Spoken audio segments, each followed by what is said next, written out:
আমি রিপোর্ট দেখলাম আমাদের দেশে অমুসলিম ভাইদের রাম মন্দির তৈরি হয়েছে বাবরি মসজিদ ভেঙে, উনি 5 কোটি টাকা দান করেছে দিয়েছে। বড় কষ্ট লাগে। আপনারা বিচলিত হচ্ছেন। একটা মেয়ে দেখছি ফটো দিয়েছে, ভিডিও ছেড়েছে ফেসবুকে, মুসলমানরা দেখছে। আজকে বলে দিই, যদি কেউ বলে থাকে ভারতের আজকে সবাই খুশি, আল্লাহর কসম করে বলছে আমি ইয়াসিন খুশি নয়। আজকে আমাদের বুকের উপরে পাথর চেপে গেছে। যদি কেউ বলে, কোন मीडिया वाला सुन लो कि हिंदुस्तान के सारे लोगों के लिए आज खुशी के दिन है, तो मैं कह रहा हूं सारे मुसलमान के लिए आज के दिन गम का दिन है। আমাদের জন্য দুঃখের। আমরা আমাদের সন্তানকে বলে যাব, আমাদের সন্তান যারা থাকবে, দেখো আমি আমার মেয়েকে বলে যাব, আপনারা আপনাদের সন্তানকে জানিয়ে যাবেন আমাদের তৈরি বাবরি মসজিদ ভেঙে তার উপরে রাম মন্দির তৈরি করা হয়েছে। এটাই আমাদের বুকের ব্যথা। বোম্বের একটা মেয়ে, যদিও তার নাম লব না, আমার মুখটা না পাক হয়ে যাবে, ফরজ গোসল করতে হবে, সে নিজেকে বলছে मैं मुसलमान हूं लेकिन मैं तो पैदल आ रही हूं। कहां से? मुंबई से, महाराष्ट्र से पैदल आई हूं, तुम्हारे मुंह में पेशाब कर दिया, तुमको वहां पर घुसने नहीं दिया। কথাটা বলুন ঠিক কি না? তুমি ওখানে প্রবেশ করতে পাবে না, क्योंकि तुम तो जन्म ली हो মুসলিম কি তরফ সে। আপনারা বলুন, আজকে কেউ যদি পেপার খুলে দেখাতে পারে ওয়াসিম রিজভির মতো হারামের আওলাদ 2 বছর আগে বলেছে मैं सनातन धर्म को अपना लिया, पगड़ी भी लगा ली, चद्दर भी लगा लिया, टीके भी लगा लिया, लेकिन तुम्हारे मुंह पे पेशाब कर दिया, तुमको बुलाया नहीं, नेवाता नहीं दिया। जो बोलूं सुभान अल्लाह। আল্লাহর কৃপা শুনে নেন। আজকের দিন যেমন দুঃখ, আজকের দিনে একটা খুশি। সবাই জোরে একবার বলুন সুবহানাল্লাহ। সেই খুশিটা হচ্ছে বাবরি মসজিদের উপরে যে লোকটা প্রথম হামলা চালিয়েছিল বলবীর সিং, সেই লোকটাকে আল্লাহ ইসলামের জন্য কবুল করেছিল। জোরে বলুন সুবহানাল্লাহ। সেই লোকটা মারা গেছে, আল্লাহ তাকে জান্নাতি করুক, বলুন আমিন। হ্যাঁ, সেই লোক মারা গেছে।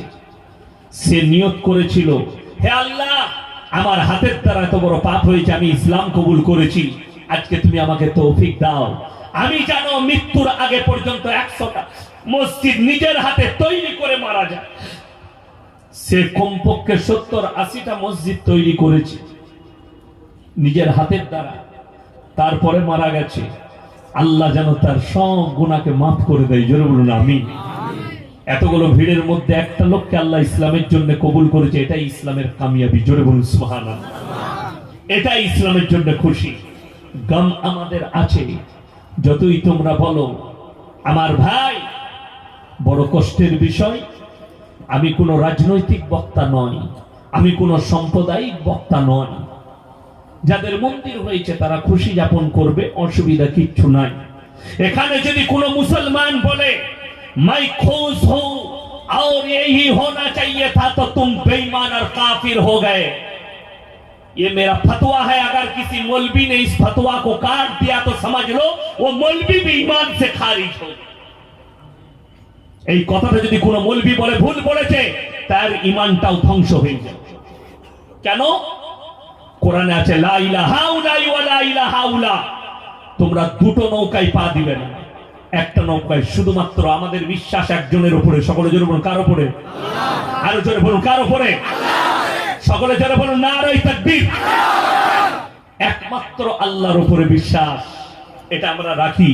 তবে আমার একটা দোয়া, কি বললেন, দুঃখ এক জায়গায় হয়েছে আজকের দিনে, কিন্তু আল্লাহর উপরে বিশ্বাস রেখে বলছি, যেদিনে আমার আল্লাহ চাইবে, अगर मेरे अल्लाह ने चाहा तो बाबर हम तेरे मस्जिद में फिर से आजाद देंगे। जोरे बोलूं इंशाअल्लाह। बाबर हम तेरे मस्जिद में फिर से आजाद देंगे अगर हमारा अल्लाह राजी रहा तो। এখন মুসলমানদের ছেলেদের জন্য একটা ডোজ দিই, ফেসবুকে, ইউটিউবে, ফেসবুকে এরা হারামখোররা পোস্ট করছে, আমাদের বাবরি চলে গেছে, আমাদের মসজিদ চলে গেছে। তুই বাবরি মসজিদের জন্য কাঁদছিস, ওরে হারামখোর, তোর ঘরের মসজিদ তোর জন্য কাঁদছে, তুই জীবনে নামাজ পড়তে যাস না। এটা কত দুঃখের। ওই জন্যে কেন না, গোটা পৃথিবীটা আল্লাহ আমাদের জন্য সিজদার করে দিয়েছে। জোরে বলুন সুবহানাল্লাহ। আমাদের যদি মসজিদ না থাকে, বাড়ির ভেতরে নামাজ হবে না? হবে না? কথা বলেন হবে। আমরা পড়তে পারি না? পারি না? পারি। ভারতের যতগুলো মসজিদ আছে, একজন আমার জলসার নিচে এক অমুসলিম ভাই, সনাতনী ভাই কমেন্ট করেছে, अभी तो बबरी मस्जिद तोड़ा हूं और बहुत सारे बाकी है। हमने बोला भाई सारे के सारे मस्जिद तोड़ दो हिंदुस्तान के, लेकिन अल्लाह की कसम मुसलमान के दिल और दिमाग से अल्लाह और अल्लाह के रसूल का मोहब्बत को नहीं मिटा सकते। जोरे बोलूं सुबह। আমাদের সব মসজিদ ভেঙে যাবে, দিল আর দিমাগ থেকে আল্লাহ আর আল্লাহ রসুলের মোহব্বত মিটাতে কেউ পারবে না। বড় কষ্টের বিষয় জানেন, যে ছেলেটা মূর্তি তৈরি করেছে তার বাড়ি হচ্ছে 24 পরগনায়, কলকাতায়। কাদের ছেলে? মুসলিমদের ছেলে। এরপরে বলে দিই, এই ছেলেটা কি মুমিন রইল? তিনটে কাজ ইব্রাহিম নবীর বাপের ছিল। কটা বললাম? তিনটে। মূর্তি তৈরি করা, মূর্তির উপাসনা করা, মূর্তি বিক্রি করা। যার কারণে কোরআনে আছে ইব্রাহিম নবী কিয়ামতের দিনে নবী হয়ে, পয়গম্বর হয়ে বাপের জন্য কাঁদবেন। আল্লাহ, আমার আব্বার জন্য আপনার কাছে একটু আবেদন করতে চাই। আল্লাহ বলবেন তোমার জন্য কোনো রাস্তা নাই, নিষেধ করে দিবেন। তাহলে তুমি কি করে বললে যে তুমি মূর্তি তৈরি করে মুসলিম হয়ে তুমি মনে করছো মুসলমান আছো না, তুমি জান্নাত পাবে? জান্নাতের খুশবু পর্যন্ত পাবে না ইস্তেগফার না করা পর্যন্ত। ইস্তেগফার করতে হবে। ওই জন্যে মুর্শিদাবাদের একটা কেরলে থাকে ছেলে ফোন করেছিল, একটা অমুসলিম ভাইদের বাড়িতে কাজ করছি, আমাকে তারা বলছে একটা ঠাকুরের ছবি এঁকে দিতে, সিমেন্টের তারা। আমার কি করা যাবে? আমি বললাম হারাম, ইসলামী শরীয়তে চলবে না। আমি এটা কোনো ধর্মের বিরোধিতা, আমি কোনো দেবদেবীকে গালি দিলাম এখনো পর্যন্ত?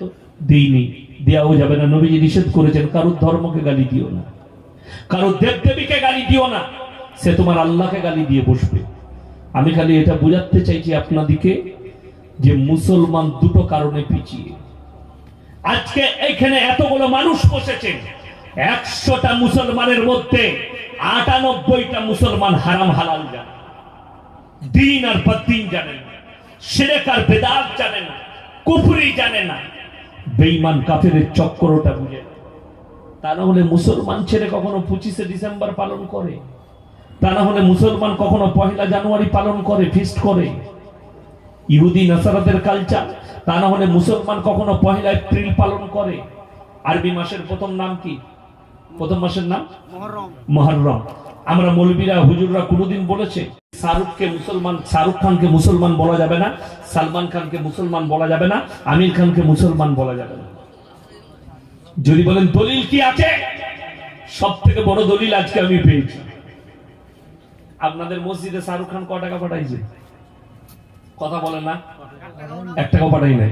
দারুল দেওবন্দে,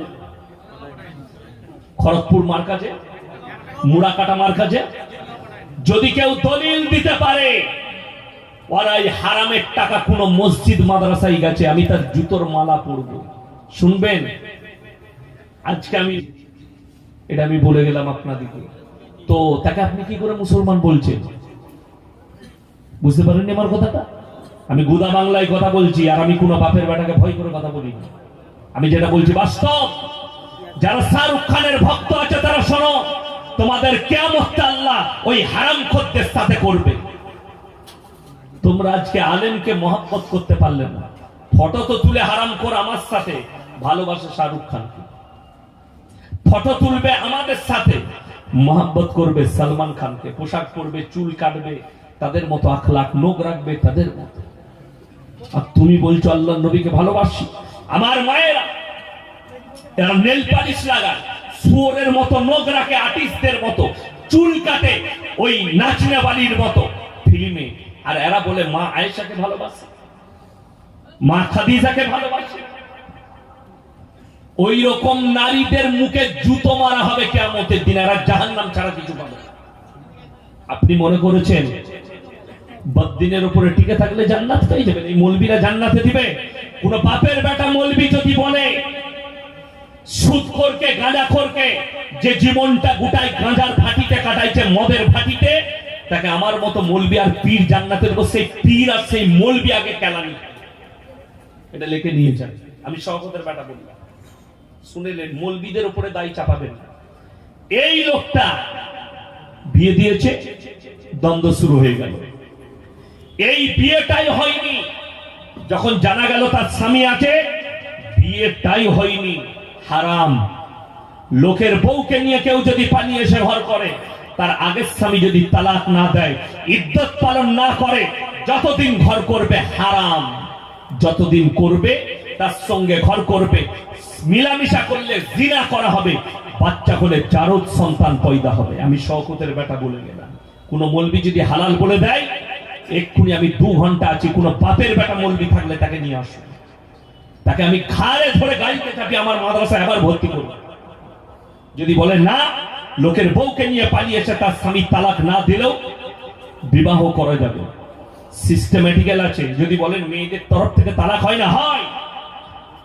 ইমারতে শরিয়ায় যেতে হবে। খোলা তালাক নিলে সিস্টেমেটিক্যাল আছে, মুফতিদের কাছে যেতে হবে আপনাকে, তারা যে সিস্টেমেটিক্যাল দিবে ইসলামী তরিকায়, সেই সিস্টেমেটিক্যাল।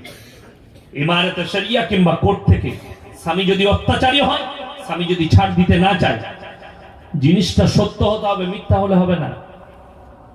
মিথ্যা হলে তুমি আবার হারাম কাজ করছো। আজকে তো মুসলমান শুনেলেন, এই বাচ্চারা এখানে মক্তব চলছে, এদের জন্য অনেক অনেক দোয়া, সকলে বলুন আমিন। আজকে মুসলমান পেঁচিয়ে যাওয়ার কারণ মূল দুটো। এক হচ্ছে, না এদের কাছে দ্বীনি শিক্ষা আছে, না দুনিয়াবি শিক্ষা আছে। দুটোর মধ্যে একটাও নেই। দুনিয়াবি এডুকেশন নেই, শিক্ষা নেই, যার কারণে এই দুর্ঘটনা ঘটছে।